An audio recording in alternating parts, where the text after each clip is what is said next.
Hi guys, it's Kasha, and in today's video I want to talk about the second, what I would call essential tip that helped me to control my blood sugars.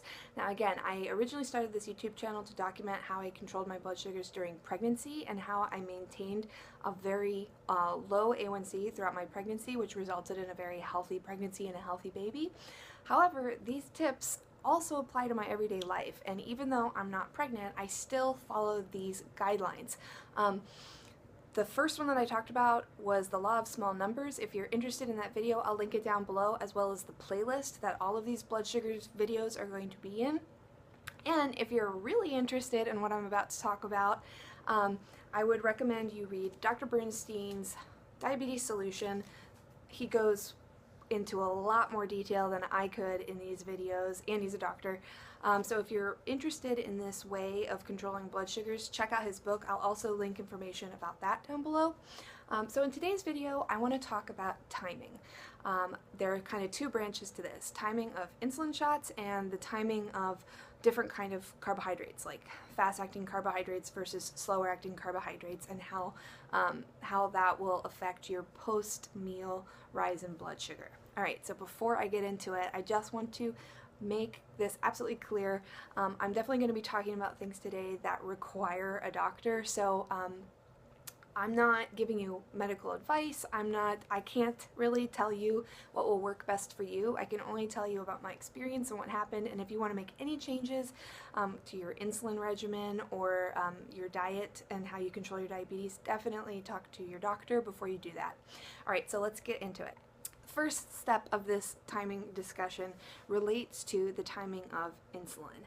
Now, I don't know if any of you guys can relate to this, and maybe you had a completely different experience than I did, but for let's say 10 years that I was on the insulin pump, the advice that I was given for how I would take my insulin before I would eat was to calculate how many carbs I was eating and then use my carb to insulin ratio. So for me, I would take 1 unit of insulin for every 15 carbs that I ate. So you do this little calculation, and then you plug in the amount of insulin that you need, you take it, and then you eat.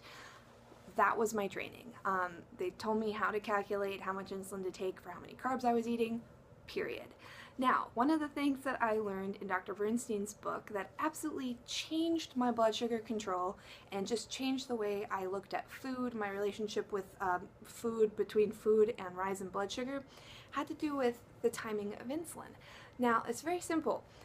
Insulin, depending on what kind you take to cover meals, has a certain amount of time that has to be in your body before it starts working.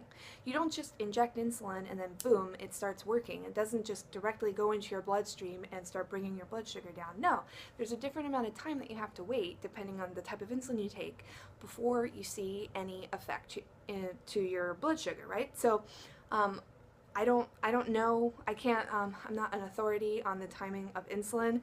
Dr. Bernstein definitely does talk about it in his book. But, so in my case, I take R, regular insulin. I inject it. I'm not on an insulin pump anymore. So I take R to cover my meals, and R takes about 40 to 45 minutes before it even starts working for most people. That timing might be slightly off depending on your body composition. But for me, I have to wait about 40 minutes after injecting R before I see any effect on my blood sugar. If you're on an insulin pump and you use Novolog or Humalog, that starts acting a lot faster, but it's still not immediate. You have to wait 15 to 20 minutes before you see that insulin start to kick in. Now, that only means that's when the insulin starts to kick in. There's then like a peak, like when the insulin is peaking, and then there's a certain amount of time that it stays in your body, and then it completely disappears. So this is really very simple, but it absolutely changed my post-meal spikes.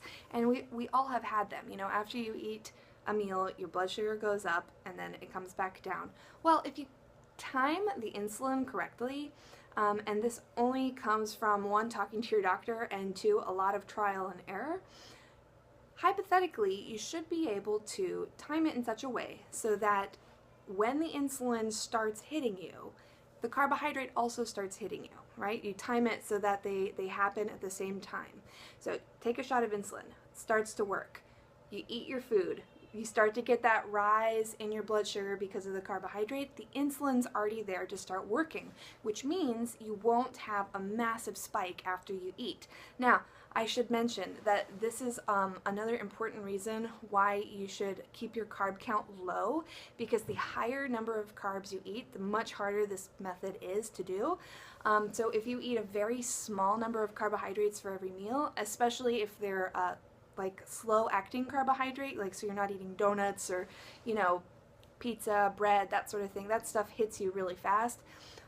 If you're eating slow-acting carbohydrate, this method can work really well to help reduce those post-meal spikes. All right, so the second part of this timing discussion has to do with the timing of food in your body, like how long it takes for different kinds of food to digest in your body. And this was something that, I mean, for some of you it might be obvious, but for me it really changed my blood sugar control, because I used to get what I considered random highs like hours after I ate, and therefore I thought this can't have anything to do with my meal because it's so many hours later. Like, for example, in the middle of the night, right, I'd have like a random high and I'd think, what's causing this? Well, the timing of the food to digest into my body and to get the blood sugar into my body depends on what kind of food I'm eating, right? And this is directly related to the first part of this video, you know, the timing of when you take your insulin depending on when the food's going to hit you. Certain foods, and this is something you're just going to have to experiment with and see, you know, with trial and error. Certain foods hit you right away, other foods hit you in 30 minutes, other foods start hitting you in several hours, depending on how your body digests food. So for me, for example, I discovered that anytime I would eat nuts, so like let's say almonds, which are a very low carb food and low carb, high fat, they fit well into this diet in moderate amounts. Anytime I would eat almonds, I would get low after I would eat them, low. And my thought was, oh, almonds don't affect my blood sugar. I'm getting low all over the place. And then 5 hours later, my blood sugar would spike. Now, I realized it wasn't because almonds didn't affect my blood sugar, it was because my body has a hard time digesting almonds quickly. So they sort of sit in my stomach, and then hours later is when they fully digest and all that blood sugar goes into my system. This also applies to meats like ground beef or anything, you know, with a high fat content. For me, those things seem to sit in my system longer before they're really fully impacting my blood sugar. So as it relates to this timing discussion, for me, I had to learn different timings of like when to bolus depending on what I was eating. This also applies if you want to eat something that's very like rapid acting on your blood sugar, like something like a dessert, a donut, or a cookie or something like that. It's actually possible, in my experience, to get away with it every once in a while if you use timing to your advantage. So if you understand when your blood sugars start to go down after you've injected insulin, you can time a really rapid acting carbohydrate so that it doesn't give you a spike. So for me, what that looks like is I just have to take insulin and give myself time to start dropping. Now I don't want to get low, but you give yourself time to see for sure that the insulin is working and your blood sugar is already on the down, you know, the downward slope. You eat that rapid acting insulin, small amount, and then it'll bring it up before you get low. So that's what's worked for me. So those are my two notes on timing and how timing affected my blood sugar control. Again, I hope that I've explained everything well enough. These are really complex subjects. Best I can do is just tell you about my experience and what's worked for me. And if there's anything that you're still curious about or something I didn't explain well, ask your questions in the comments and I will respond to those. Thank you so much for watching, and I will see you in my next video. Bye!